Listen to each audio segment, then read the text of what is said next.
enw i Robert Thomas, a fi yw reol o brwydwaith, adnoddau ac is-adeiledd yn ysgol pob oed Caer Elen, Hwlffordd. Yn ddiweddar, nes i gwblhau cwrs Arweinyddiaeth a Rheolaeth, sydd wedi bod o fydd i mi wrth ystyried fy rôl yn yr ysgol.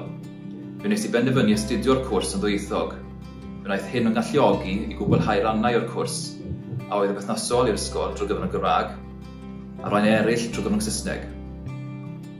Wrth gwblhau'r cymhwyster, rwyf ddatblygu'r hyder yn gallu i arwain tîm a chydweithio gydag arweinwyr eraill ynghyd â ddatblygu sgiliau cynllunio ac arwain newid.